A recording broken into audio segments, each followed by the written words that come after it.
Assalamualaikum warahmatullahi wabarakatuh.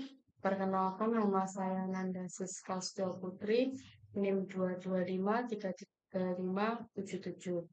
Saya dari Prodi Teknik Informatika PI 3B.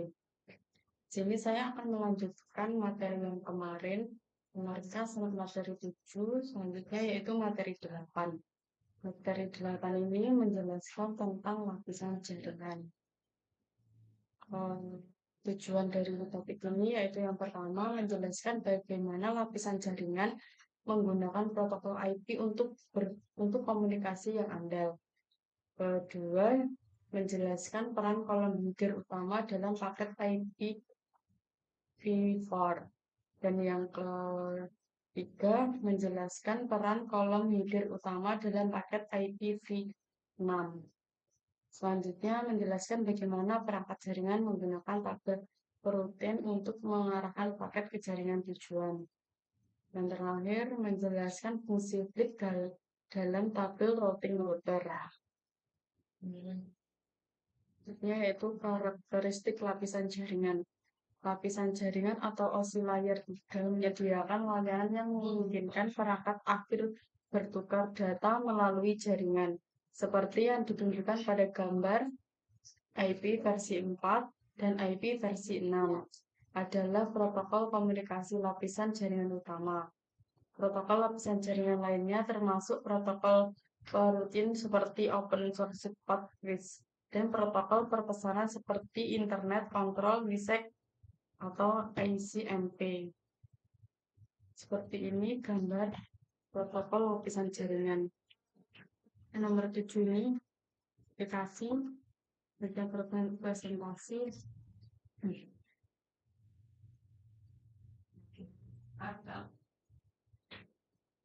Selanjutnya itu enkapsulasi IP. IP merangkum segmen lapisan transport atau lapisan tepat di atas lapisan jaringan atau data lainnya dengan menambahkan header IP. Header IP digunakan untuk mengirimkan paket ke host tujuan. Proses enkapsulasi data lapisan demi lapisan memungkinkan layanan di lapisan berbeda untuk berkembang dan diskalakan tanpa mengaruhi lapisan lainnya. Ini berarti segmen lapisan transport dapat dengan mudah dikemas dengan IP versi 6 atau IP versi 4. Selanjutnya yaitu karakteristik pengusaha perorangan. IP dirancang sebagai protokol dengan overhead rendah. Ini hanya menyediakan fungsi-fungsi yang diperlukan untuk mengirimkan paket dari sumber ke tujuan melalui sistem jaringan yang saling berhubungan. Protokol ini tidak dirancang untuk melacak dan mengelola aliran paket.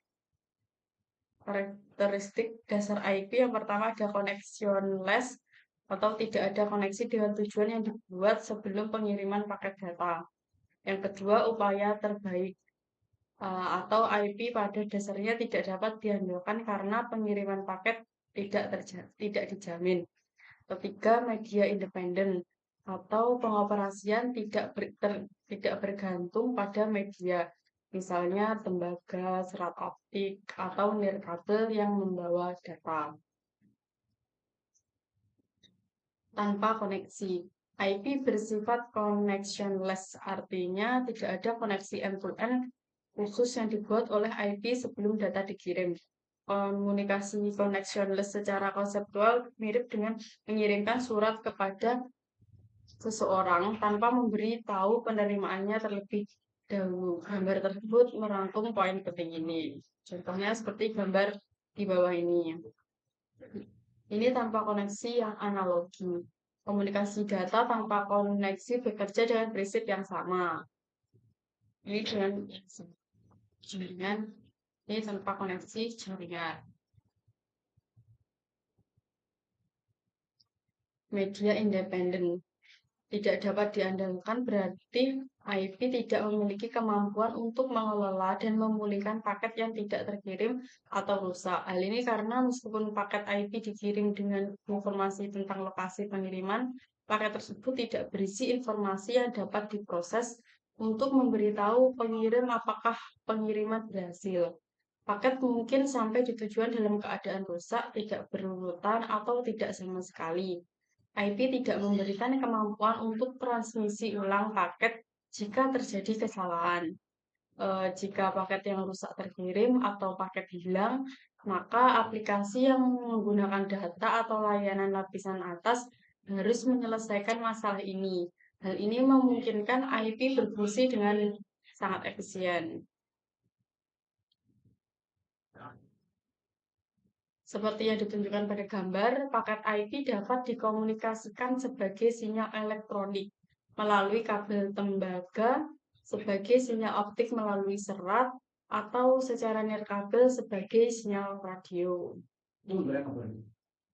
Lapisan data link OSI bertanggung jawab untuk mengambil paket IP dan mempersiapkannya untuk transmisi melalui media komunikasi. Artinya, pengiriman paket IP tidak terbatas pada media tertentu. Namun, ada satu karakteristik utama dari media yang dipertimbangkan oleh lapisan jaringan, ukuran maksimum PDU yang dapat diangkut oleh setiap media. Karakteristik tersebut sebagai unit transmisi maksimum. Selanjutnya yaitu paket IP versi 4. IP versi 4 adalah salah satu protokol komunikasi lapisan jaringan utama. Header paket IP versi 4 digunakan untuk memastikan bahwa paket ini dikirimkan ke perhentian berikutnya dalam perjalanan ke perangkat akhir tujuannya. Header paket IP versi 4 terdiri dari kolom yang berisi informasi penting tentang paket tersebut. Bidang ini berisi bilangan biner yang diperiksa oleh proses layer 3. Nilai biner setiap bidang mengidentifikasi berbagai pengaturan paket IP. Diagram header protokol IP pada gambar mengidentifikasi bidang paket IP versi 4. Ini IP versi 4.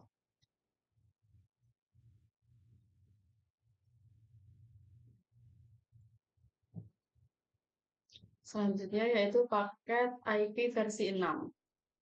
IP versi keterbatasan IP versi 4 masih digunakan sampai sekarang. Topik ini membahas tentang IP versi 6 yang pada akhirnya akan menggantikan IP versi 4.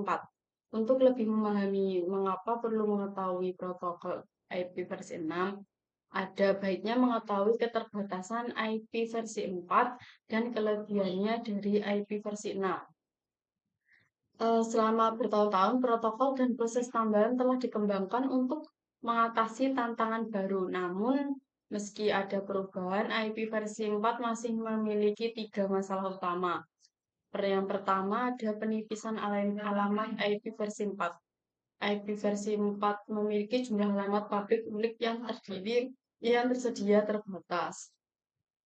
Kekurangan konektivitas end-to-end dan peningkatan kompleksitas jaringan.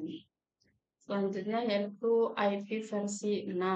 Pada awal tahun 1990-an, IETF semakin prihatin dengan masalah IP versi 4 dan mulai mencari penggantinya. Kegiatan ini mengarah pada pengembangan IP versi 6, mengatasi keterbatasan IP versi 4 dan merupakan peningkatan yang kuat dengan fitur yang lebih sesuai dengan kebutuhan jaringan saat ini dan yang akan datang. Perbaikan yang diberikan IP versi 6 meliputi hal berikut. Yang pertama, peningkatan ruang alamat. Yang kedua, peningkatan penanganan paket. Dan yang ketiga, menghilangkan kebutuhan akan NAT. Ini perbandingan ruang alamat IP versi 6 dan IP versi 4. Perbandingannya ini. Yang tabel online ini ada 4 miliar alamat IP versi 4. Dan ini yang warna hijau ini ada 340 alamat IP versi 6. Selanjutnya yaitu bidang header paket IP versi 4 dan di header paket IP versi 6. Salah satu perbaikan desain utama IP versi 6 dibandingkan IP versi 4 adalah header IP versi 6 yang disederhanakan. Misalnya, header IP versi 4 terdiri dari header dengan panjang variabel 20 oktet hingga dan yang 12 kolom header dasar tidak termasuk kolom opsi dan kolom padding. Kalau yang IP versi 6 itu beberapa kolom tetap sama. Beberapa kolom telah berganti nama dan posisi, dan beberapa kolom IPv4 tidak lagi diperlukan seperti yang disorot pada gambar ini.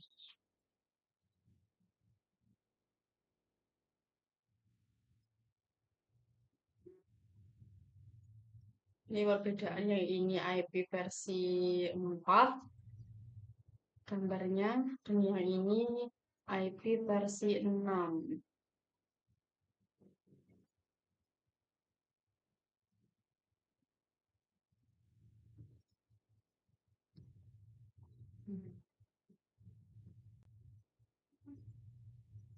Selanjutnya yaitu keputusan penerusan host. Bagaimana host merutakan.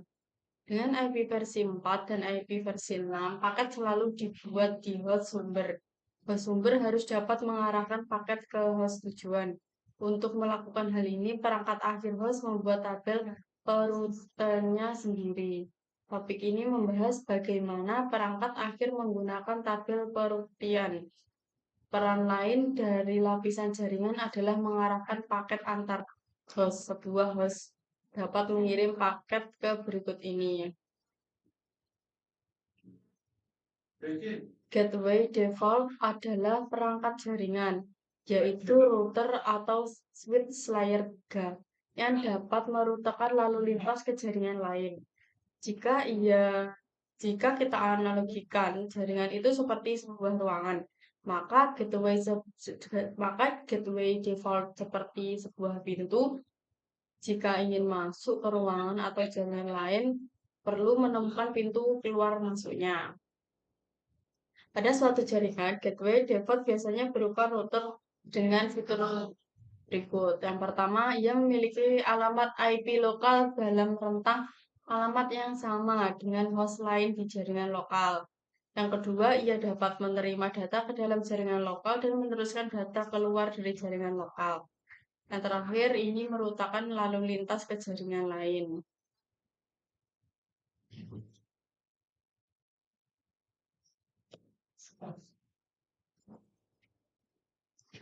Selanjutnya yaitu keputusan penerusan paket router. Topik sebelumnya membahas tabel perutaan host. Sebagai besar jaringan juga berisi router, yang merupakan perangkat perantara router juga berisi tabel routing. Topik ini jadi mencakup operasi router pada lapisan jaringan. Jika host tujuan berada di jaringan jarak jauh, paket diteruskan ke gateway default, yang biasanya merupakan router lokal. Router memeriksa alamat IP tujuan paket dan mencari tabel perutannya untuk menentukan kemana paket akan diteruskan. Tabel perutaan router berisi entry root jaringan yang mencantumkan semua kemungkinan tujuan jaringan yang diketahui. Tabel perutaan menyimpan 3 jenis entry root. Yang pertama yaitu jaringan yang terhubung langsung, kedua jaringan jarak jauh, dan yang terakhir rute default. Rute statis. Rute statis ini adalah entry rute yang dikonfigurasi secara manual. Gambar di bawah ini menunjukkan contoh rute statis yang dikonfigurasi secara manual pada router R1. Ini gambarnya. Ini gambar router. Selanjutnya yaitu protokol perutean dinamis. Memungkinkan router secara otomatis mempelajari jaringan jarak jauh, termasuk router default dari router lain. Router yang menggunakan protokol routing dinamis secara otomatis berbagi informasi routing dengan router lain dan jaringan router pembagian informasi ini. Selanjutnya yaitu pengantar tabel perutean IP versi 4. Pada gambar di bawah ini, R2 terhubung ke internet. R2 ini terhubung ke internet. Oleh karena itu, karena administrator mengkonfigurasi R1 dengan rute statis, default yang mengirimkan paket ke R2 ketika tidak ada entry khusus dalam tabel perutuan yang cocok dengan alamat IP tujuan. R1 dan R2 juga menggunakan perutuan OSPF untuk mengiklankan jaringan yang terhubung langsung.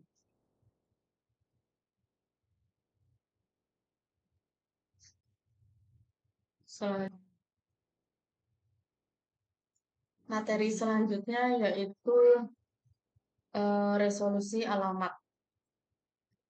MAC dan IP tujuan di jaringan yang sama. Terkadang sebuah host harus mengirim pesan, namun ia hanya mengetahui alamat IP perangkat tujuan.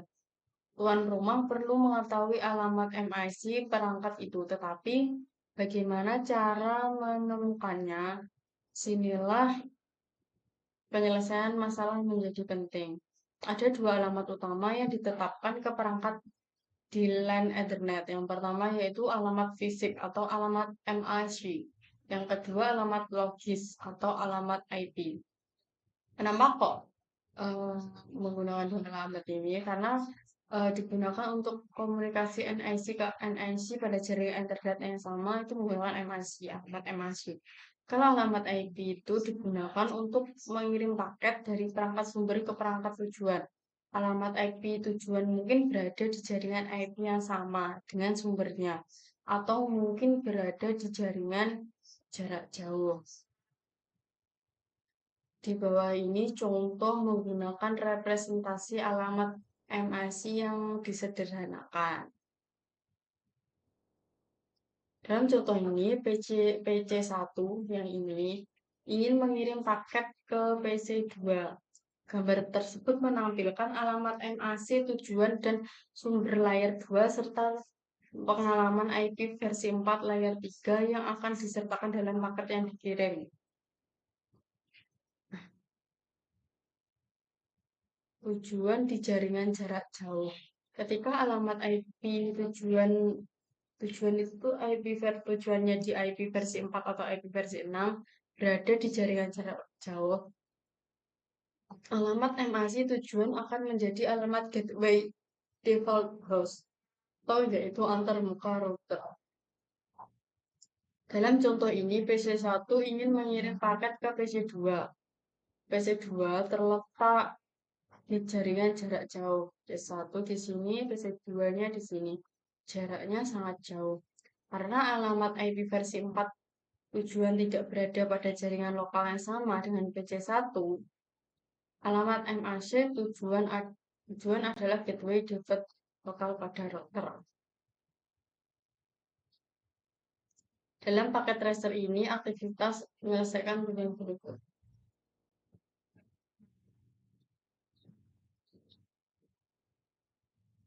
Selanjutnya yaitu ARP.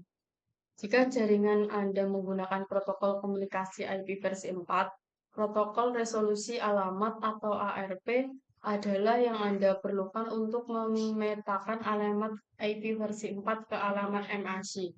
Topik ini menjelaskan cara kerja ARP. Jadi setiap perangkat IP di jaringan Ethernet memiliki alamat MAC Ethernet yang unik. Saat perangkat mengirimkan frame Ethernet layer 2, perangkat tersebut berisi dua alamat berikut.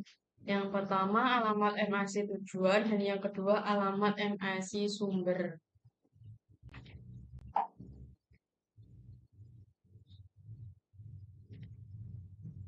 Fungsi dari ARP.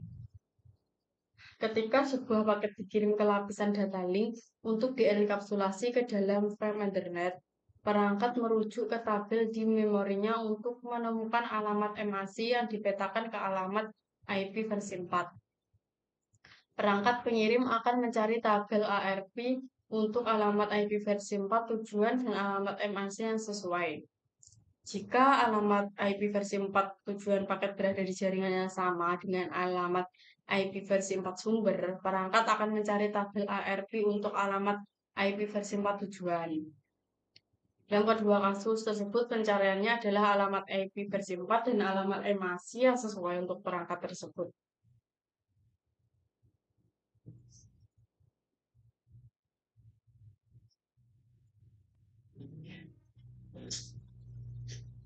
Ini menghapus entry dari tabel ARP. Untuk setiap perangkat, pengatur waktu cache ARP menghapus entry ARP yang tidak digunakan selama jangka waktu tertentu. Waktunya berbeda-beda, bergantung pada sistem operasi perangkat. Misalnya, sistem operasi Windows yang lebih baru menyimpan entry tabel ARP antara 15 dan 45 detik seperti yang diilustrasikan pada gambar. Seperti ini.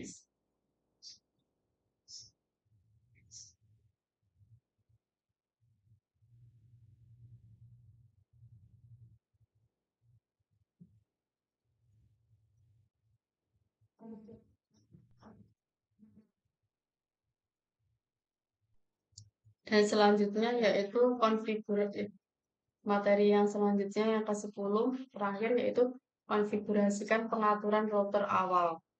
Langkah konfigurasi router dasar. Pertama, konfigurasi dulu nama perangkat. Dua, mengamankan mode exit istimewa. Yang ketiga, amankan mode EXE si pengguna. Keempat, mengamankan akses telnet. Kelima, amankan semua kata sandi di file konfigurasi. Keenam, berikan pemberitahuan hukum. Dan yang terakhir, simpan konfigurasi. Contohnya, langkah-langkahnya seperti ini. Kalau sudah untuk konfigurasi router dasar, router R1 pada diagram topologi akan dikonfigurasi dengan pengaturan awal. Jadi caranya konfigurasi menggunakan ini enable.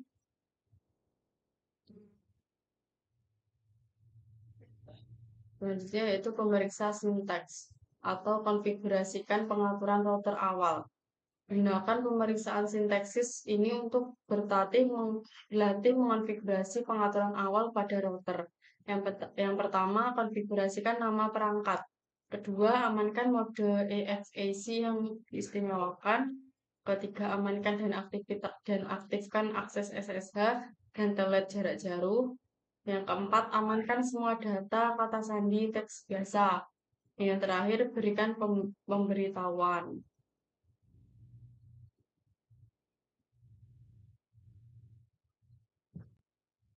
Selanjutnya yaitu konfigurasi antarmuka. Konfigurasi antarmuka router. Pada titik ini, router memiliki konfigurasi dasarnya. Langkah selanjutnya adalah mengkonfigurasi antarmuka mereka. Hal ini karena router tidak dapat dijangkau oleh perangkat akhir sampai antarmuka dikonfigurasi. Ada banyak jenis antarmuka berbeda yang tersedia pada router Cisco. Misalnya, router Cisco ISR 4321 dilengkapi dengan dua antarmuka. Yang pertama yaitu Gigabit Ethernet 000, yang kedua Gigabit Ethernet 001. Ketika meskipun perintah deskripsi tidak diperlukan untuk mengaktifkan antarmuka, namun merupakan praktik yang baik untuk menggunakannya. Contoh konfigurasi antarmuka router seperti di bawah ini. Ini contohnya, cara mengkonfigurasinya pada gambar ini.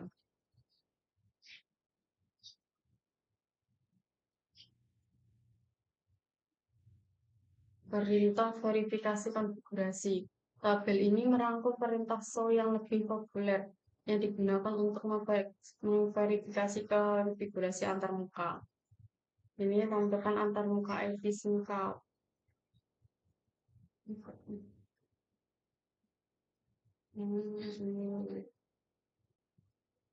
Jadi di sini.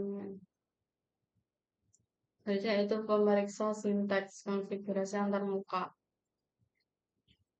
Pertama, menggunakan tautan sebagai tautan ke LAN. Kedua, mengkonfigurasikan alamat IP versi 4 sebagai 192.168.10.1 dengan subnet match 255.255.255.0 dan konfigurasikan alamat IP versi 6 sebagai dengan panjang awalan 64. Aktifkan antarmuka. Selanjutnya yaitu gerbang default pada sebuah host. Jika jaringan lokal Anda harus hanya memiliki satu router, itu akan menjadi router gateway dan semua host dan switch di jaringan Anda harus dikonfigurasi dengan informasi ini. Jika jaringan lokal memiliki beberapa router, harus memiliki salah satunya untuk menjadi router gateway default. Topik ini jadi menjelaskan cara mengkonfigurasi gateway default pada host dan set switch. Misalnya, asumsikan topologi jaringan IP versi 4 yang terdiri dari router yang menghubungkan dua LAN terpisah. Dalam contoh ini, jika PC1 mengirim paket ke PC2, PC1 mengirim paket ke PC2, maka gateway default tidak digunakan. Sebaliknya, PC1 mengalamatkan dengan alamat IP versi 4 PC2 dan meneruskan paket langsung ke PC2 melalui switch. Gerbang default pada switch. Switch yang menghubungkan komputer klien biasanya merupakan perangkat layer 2. Dengan demikian, switch layer 2 tidak memerlukan alamat IP agar dapat berfungsi dengan baik. Namun, konfigurasi IP dapat dikonfigurasi pada switch untuk memberikan administrator akses jarak jauh ke switch. Untuk menyambung ke dan mengelola switch melalui jaringan IP lokal, switch harus memiliki antarmuka virtual yang dikonfigurasi. SVI dikonfigurasi dengan alamat IP versi 4 dan subnet smart pada LAN lokal. Gambar di bawah ini menunjukkan administrator membuat koneksi jarak jauh. Ini gambarnya.